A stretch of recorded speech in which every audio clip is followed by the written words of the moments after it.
Hello tout le monde, j'espère que vous allez bien. On se retrouve dans une nouvelle vidéo aujourd'hui pour parler liste de naissance et plus particulièrement des erreurs à éviter. Alors la première chose à faire quand vous faites une liste de naissance, c'est de vous concentrer sur une plateforme sur laquelle vous allez pouvoir regrouper des articles de plusieurs enseignes pour éviter d'être trop limité en termes de choix dans une seule et même boutique. Entrons maintenant dans le vif du sujet. La première erreur à éviter, c'est de choisir des vêtements en taille naissance ou en tout cas d'en choisir un peu trop parce que votre bébé va vite grandir et si ça se trouve la taille naissance ne va même pas lui aller et globalement privilégier des vêtements faciles à enfiler, confortables, donc évitez tout ce qui est jean, tout ce qui est robe, etc. J'ai déjà fait une vidéo justement à ce sujet, même peut-être plusieurs, où je vous parle des robes, je vous parle des jeans, je vous donne des conseils sur les vêtements à choisir pour les bébés.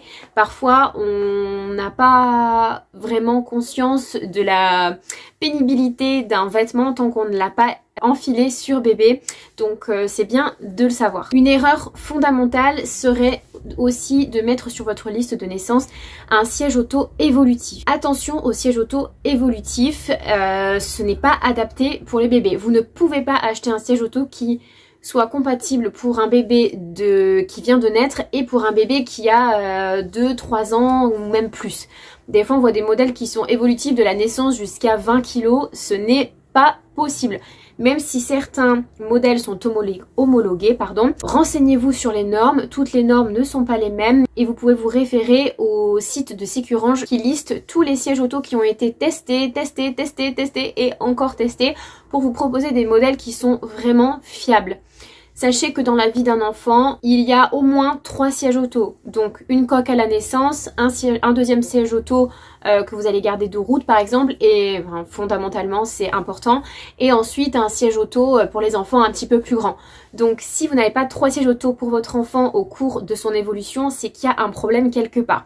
Donc je sais que ça a un coût, mais si vous devez même miser tout votre budget sur quelque chose d'essentiel, le siège auto est un achat vraiment fondamental. Autre erreur à éviter, les lits évolutifs. Attention aux lits évolutifs. J'ai moi-même fait cette erreur. En pensant bien faire, nous avons acheté un lit bébé évolutif de chez Ikea. Le problème, c'est que c'est un lit à barreaux de tout ce qu'il y a de plus classique, mais une fois qu'on enlève les barrières, le lit est un petit peu en hauteur. Ça veut dire que ma fille pourrait tomber du lit. Donc attention à ces lits-là, ce sont des lits qui sont en général un petit peu surélevés et sur lesquels vous allez pouvoir enlever une partie du lit du coup pour en faire un lit pour un enfant un petit peu plus grand. Et le problème, quand je vous dis, c'est que les lits sont souvent un petit peu en hauteur. Donc on va éviter ce problème-là. En général, les lits en hauteur sont plutôt pour des enfants plus grands, bien plus grands même. Donc lorsque vous allez passer un lit de grand pour votre enfant, dans notre cas par exemple, ça sera bientôt pour notre fille qui a 2 ans. Dans quelques mois, on la passera sûrement à un lit dans lequel elle pourra se coucher et se lever toute seule, mais ce sera un lit qui sera du coup au sol et non pas un lit duquel elle va pouvoir tomber à n'importe quel moment. Donc attention au lit évolutif. D'ailleurs, vaut mieux l'acheter d'occasion et ensuite changer, et comme ça vous avez 2 lits vraiment adaptés, plutôt que de prendre un lit évolutif que vous allez payer cher et dont vous n'allez pas pouvoir vous servir correctement. Vous pouvez très bien acheter un lit d'occasion et acheter un matelas neuf. Ce n'est pas un problème d'acheter un lit d'occasion. Le problème, c'est le matelas. J'y reviendrai plus tard ou dans une autre vidéo si ça vous intéresse. Ensuite, les thermomètres électroniques. Alors en général, on veut bien faire. J'ai fait aussi cette erreur et c'est pour ça que j'en parle dans cette vidéo. J'ai voulu choisir le meilleur thermomètre et donc nous avons sélectionné un thermomètre auriculaire qui apparemment était le meilleur modèle du marché, qui a coûté une 50aine d'euros à nos proches. Donc il est vraiment très bien, hein. Mais le problème c'est que les thermomètres électroniques ne sont pas vraiment adaptés pour les tout petits bébés. Alors je vous invite à consulter votre médecin pour en parler. Mais de ce que je sais, les thermomètres électroniques sont plutôt destinés à des bébés un petit peu plus grands. Donc pour le thermomètre auriculaire, c'est à partir de 6 mois, 1 an. Et encore, il faut que le canal auditif de l'enfant soit assez large pour que la température soit bien prise. Et ensuite, le thermomètre frontal est adapté plutôt pour un enfant à partir de 2 ans. Donc ce qu'on retient, c'est que le thermomètre le plus fiable reste le thermomètre rectal malheureusement, oui, c'est un thermomètre qui peut être invasif et qui peut faire peur à certains parents, ce que je peux comprendre, mais c'est le plus fiable. Donc ce que je peux vous conseiller, c'est d'avoir ce thermomètre là, du coup qui vous coûtera beaucoup moins cher que les autres, et d'avoir éventuellement en dernier recours et en achat pas vraiment indispensable, un thermomètre auriculaire. À la maison en général j'utilise un frontal ou un auriculaire. Quand je vois que ma fille n'est pas mal en point, qu'elle n'a pas beaucoup de fièvre, ça me permet de vérifier, de contrôler. Mais par contre si elle n'est vraiment pas bien et qu'il y a vraiment besoin de prendre la température parce que c'est vraiment indispensable, là par contre c'est thermomètre rectal, même si elle n'aime pas. Je lui explique avec des mots simples, je la rassure et on prend la température parce que c'est pour son bien et je lui explique bien correctement. Du coup, dans la même lignée, évitez tous les produits qui sont trop innovants. En général, ce sont des gadgets ou des choses qui n'ont pas vraiment été testées. On vous vend des promesses qui ne tiennent pas la route et qui ne sont vraiment pas indispensables dans votre vie de parent.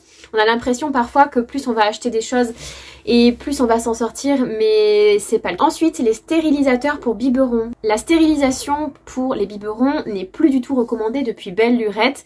Vous pouvez très bien laver votre biberon au lave-vaisselle ou au liquide vaisselle tout simplement, ça va très bien. Et si jamais vous voulez stériliser pour X ou Y raison, parce que vous avez un bébé prématuré ou peu importe, vous pouvez très bien le faire à la casserole. Ensuite, les robots cuiseurs. Alors ça c'est vraiment perso, c'est mon avis personnel à moi. J'ai pas envie de m'encombrer avec un objet dans ma cuisine, sinon on achète tous les robots de la terre. Hein. Si j'avais une immense cuisine, j'achèterais tous les super robots.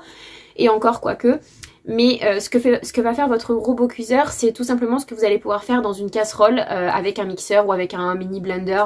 À la maison, on a un blender de la taille d'un, je sais pas, ça doit être 500 ml peut-être pour faire des smoothies, vous voyez. Donc du coup, c'est très facile et très pratique pour cuisiner. Je n'ai jamais vraiment eu besoin de robot cuiseur et en plus votre enfant va très rapidement manger comme vous, donc je trouve que c'est un achat un peu inutile, mais ça c'est personnel. Je comprends qu'il y ait des parents qui aiment bien ça. Ensuite, les poubelles à couches. Alors on en a eu à la maison, quand on l'a acheté je trouvais ça très cool et je m'en suis beaucoup servi au début, c'est vrai. Le problème c'est que les recharges coûtent très cher. Il y a des tutos sur internet avec lesquels vous pouvez fabriquer vos recharges vous-même, mais quand même ça va vous demander de vider une deuxième poubelle, d'acheter des recharges ou de fabriquer les recharges. Et en plus de ça, si vous ne videz pas la poubelle toutes les 24 heures, ça risque de sentir un petit peu mauvais dans la chambre de votre enfant ou dans votre salle de bain, peu importe là où est votre poubelle.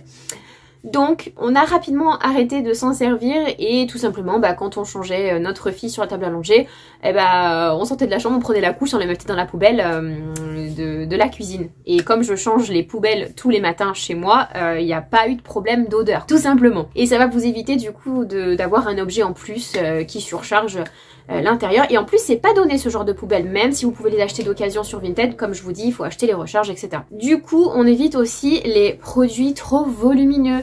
On fait attention à la taille que l'on a chez soi et on se demande si c'est vraiment un achat indispensable. Par exemple, je pense au parc pour enfants. Donc là, c'est encore une question très personnelle. Il y a des parents qui ont besoin d'un parc parce qu'ils ont des animaux, parce qu'il y a des frères et sœurs. Enfin voilà. Chacun son mode de vie.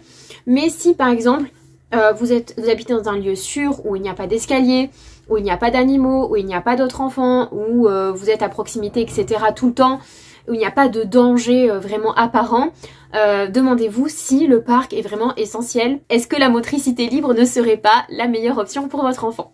Ah, ça c'est à vous de voir. Plus globalement, parfois on achète des objets pour lesquels on ne pense pas à l'entretien que ça nécessite et ni à son mode de stockage.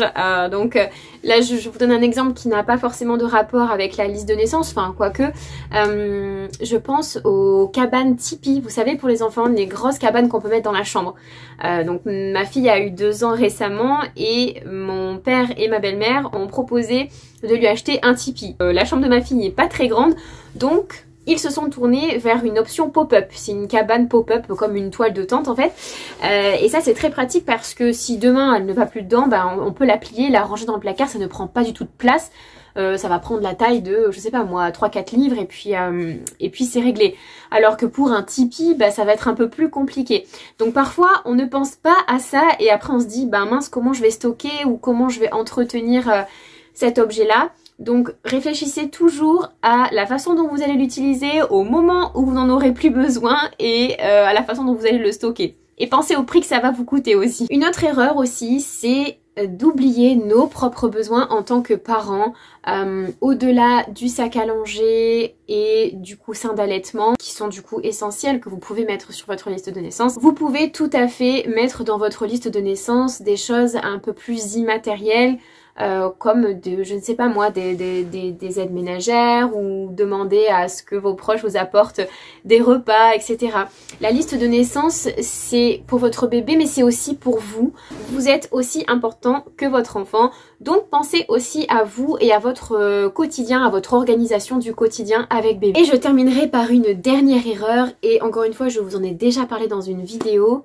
Cette erreur, c'est de n'acheter que du neuf et de ne mettre dans votre liste de naissance que du neuf.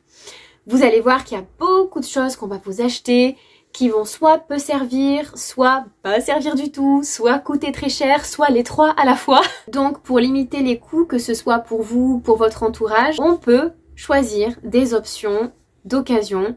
C'est pas incompatible avec votre liste d'allaitement. Vous n'allez pas être un moins bon parent parce que vous choisissez des objets d'occasion. Bien au contraire, c'est une option qui est à la fois écologique et économique et raisonnée. Donc vous pouvez très bien choisir des options d'occasion. Alors je n'ai pas trouvé de liste de naissance sur laquelle on peut mettre des liens d'objets d'occasion. Et en plus c'est peut-être un peu compliqué parce que si vous mettez le lien d'un pyjama sur Vinted qui se vend entre temps, bon ça peut être pas très pratique, mais par exemple, je sais pas moi, si Tata veut acheter quelque chose sur votre liste de naissance, que vous faites confiance au goût de Tata, vous pouvez très bien lui dire Tata, si tu veux, tu peux m'acheter des pyjamas en taille X et les prendre sur Vinted. Voilà, c'est très bien. Il y a plein de vêtements que vous n'allez porter qu'une seule fois ou qui vont même garder les étiquettes dans les placards, donc bon voilà. Après, il y a des choses qu'il vaut mieux quand même acheter neuves, comme par exemple le matelas. Ça, pour moi, c'est vraiment indispensable. On achète un matelas neuf, on ne l'achète pas d'occasion, pour plein de raisons. Déjà parce qu'il peut être infesté de punaises de lit, vous n'en avez pas la moindre idée. Mais aussi parce que les matelas ont une durée de vie et que votre bébé a besoin d'un matelas qui soit adapté à ses besoins. Donc si vous achetez un matelas d'occasion qui a trop servi, même s'il est nickel, et qu'il n'est pas infesté par des punaises de lit, peut-être qu'il est un petit peu trop mou, qu'il n'a plus la même forme initiale. Donc voilà. Vous pouvez trouver de très bons matelas, pas très chers. Je crois que le nôtre on l'avait payé peut-être 70 €. Et voilà, ma fille a 2 ans et le matelas est toujours là, il est nickel. Vous mettez une alaise dessus à chaque change et tout va bien. Le siège auto aussi, bien sûr, achetez-le neuf, vraiment. S'il y a un truc sur lequel vous ne devez pas faire l'impasse, c'est le siège auto, c'est extrêmement important. Pour tout un tas de raisons, je ne vais pas vous refaire une vidéo sur la sécurité routière, j'en ai déjà parlé, mais c'est très important et je vous invite d'ailleurs à vous renseigner à ce sujet. Vous pouvez aussi mettre sur notre liste de naissance des massages post-accouchement, des massages bébé, des soins maman-bébé, etc. Voilà, en fait tout ce qui va vous aider à vous en tant que parent à grandir en fait dans cette parentalité. Et j'ai oublié une erreur aussi, c'est de mettre dans sa liste trop de jouets. Vous allez être étonné si c'est votre premier enfant de voir à quel point votre bébé va jouer avec peu de choses. En fait, on a l'impression que si on achète beaucoup de jouets, notre enfant va vraiment s'amuser et qu'on va vraiment le gâter et qu'il va être super content. Mais je crois qu'on achète des jouets plutôt pour nous parce qu'on les trouve jolis que pour nos enfants. Parce que jouent avec vraiment pas grand chose, surtout quand ils sont tout petits, ils sont tellement dans la découverte de leur environnement et dans l'interaction avec l'humain que les jouets sont vraiment secondaires. Voilà, j'ai fait le tour de cette vidéo, je pense que je vous ai partagé toutes les idées, enfin en tout cas toutes les erreurs à éviter pour réaliser une liste de naissance efficace. Si vous avez d'autres conseils à partager, n'hésitez pas à me laisser un petit commentaire et je vous dis à très vite dans une prochaine vidéo.